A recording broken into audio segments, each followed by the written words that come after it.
Bien, vemos hoy nuestro 33 encuentro, Lucas 10, versículos 21 a 24. No sabíamos qué es lo que provoca la autorrevelación del Señor ante los discípulos, quiénes son los pequeños, quiénes son los sabios e inteligentes de antes y los de ahora. ¿Qué nos enseña este discurso de Jesús?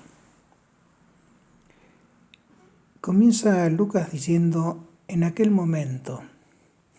Estas palabras las pone en boca de Jesús en relación a lo que los discípulos habían experimentado o conocido cuando se fueron en la misión.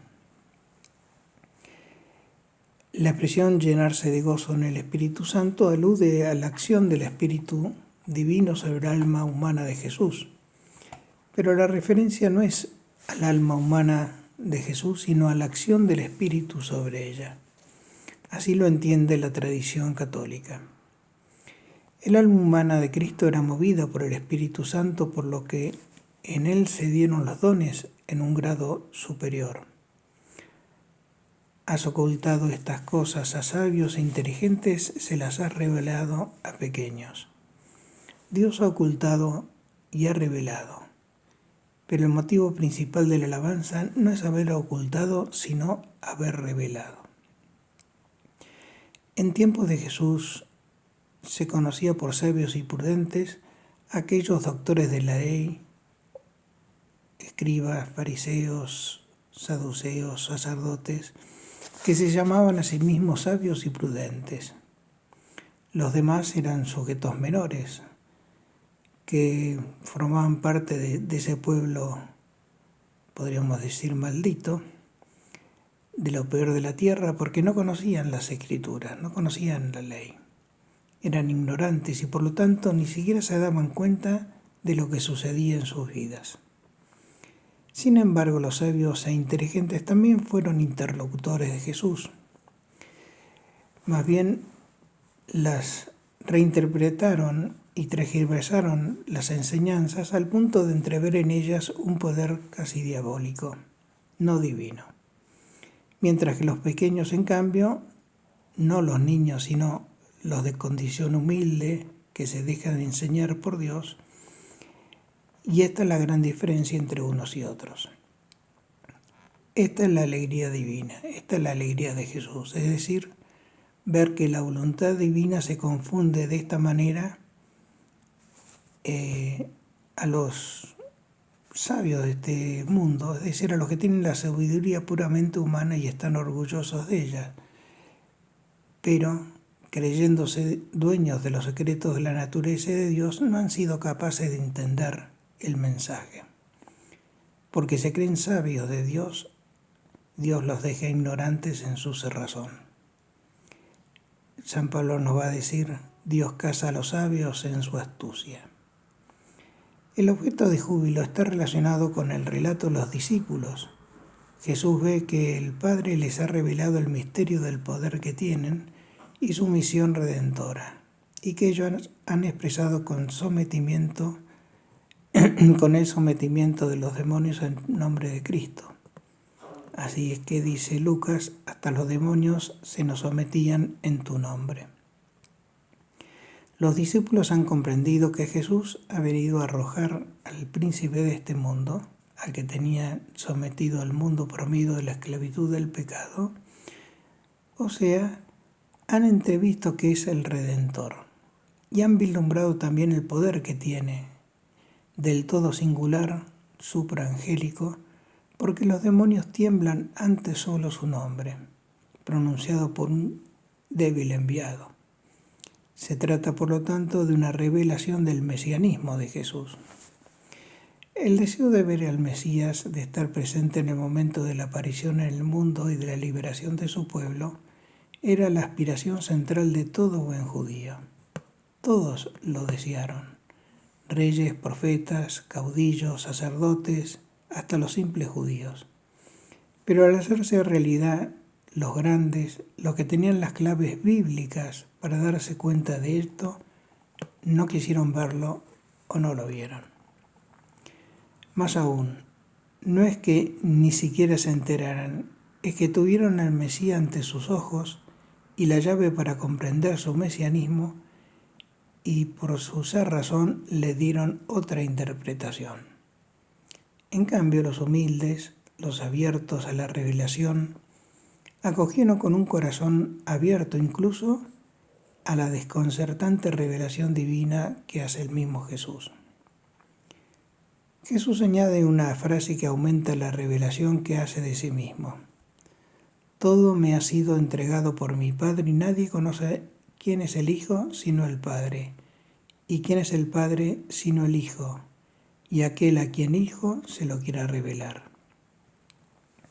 Con estas palabras Jesús afirma su unidad con el Padre, afirmando una comunión de conocimiento entre el Padre y el Hijo, lo que equivale a proclamarse igual a Dios.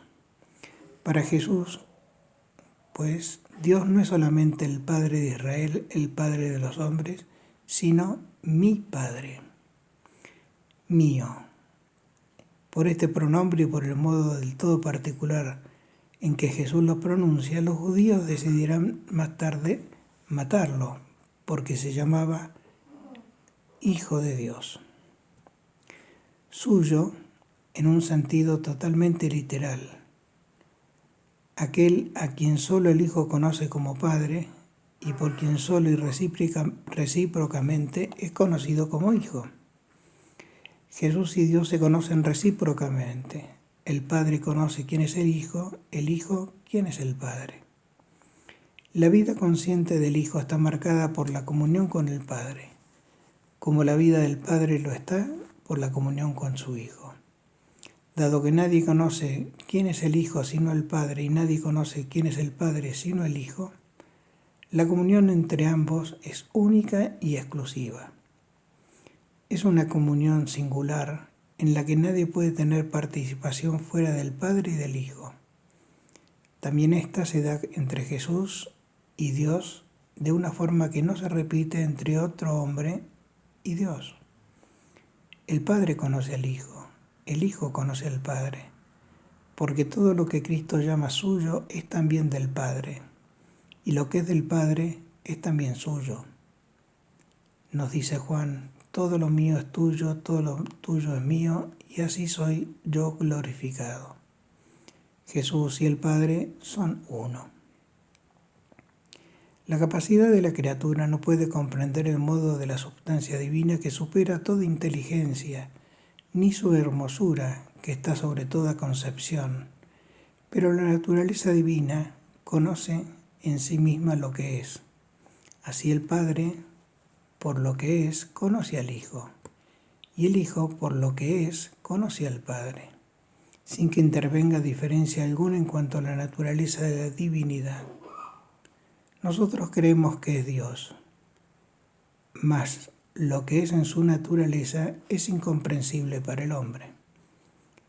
Si pues el Hijo es creado, ¿cómo él solo conocería al Padre? ¿Y cómo solo lo conocería el Padre? Porque conocer la naturaleza divina es imposible para el hombre, pero conocer la naturaleza de las cosas creadas no excede los límites de la sana inteligencia, aun cuando supere a la nuestra. Jesús añade que también conoce quién es el Padre, a quien el Hijo quiere revelar, y aquel a quien el Hijo quiere revelárselo. El Hijo puede revelar este conocimiento a quien quiera. Por sí mismo no puede el hombre tener ese conocimiento.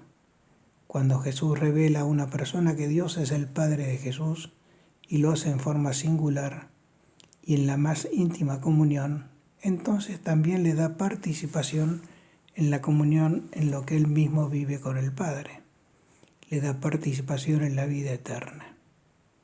Esta es la vida eterna, que te conozcan a ti y al que tú enviaste, escribirá Juan. El poder que se ha dado Jesús lo utiliza Él para otorgar el conocimiento del Padre y con ello dar vida eterna. La oración de Jesús es una manifestación del conocimiento mutuo del Padre y del Hijo, diálogo que procede de este conocimiento. júbilo del alma por esta mutua comunión de conocimiento. El fondo más íntimo del que brota el diálogo del alma con Dios es la unión con Él según el arquetipo de la unión de Jesús con Dios, del Hijo con el Padre. La afirmación le digo que muchos profetas y reyes quisieron ver lo que ustedes ven, pero no lo vieron, oír lo que ustedes oyen, pero no lo oyeron, subraya el carácter absolutamente gratuito de la revelación divina sobre el Padre y el Hijo. Los profetas y reyes a los que alude el Señor son los santos del Antiguo Testamento, los cuales rezaron con mucho más fervor que los apóstoles de Cristo en tiempos anteriores a que Jesús los llamara a su seguimiento. Y sin embargo, a aquellos no les fue concedido el trato familiar y la revelación personal del Verbo. Lo mismo podemos decir de nosotros, que gozamos la revelación plena del Nuevo Testamento y no nos encontramos ya como aquellos en las sombras de la antigua alianza o en las tinieblas del paganismo. Y esto indudablemente no es por mérito propio, más bien serán por desméritos y por deudas que uno tiene con Dios. Jesús es la consumación de toda la historia. Se reconoce a sí mismo como aquel que todos los profetas, santos y reyes han esperado y anhelado. Jesús no es la realización divina del hombre, sino Dios que asume nuestra naturaleza humana para llevarnos a conocer al Padre. Espero que esto les ayude a seguir profundizando el texto de Lucas, capítulo 10, versículos 21 a 24.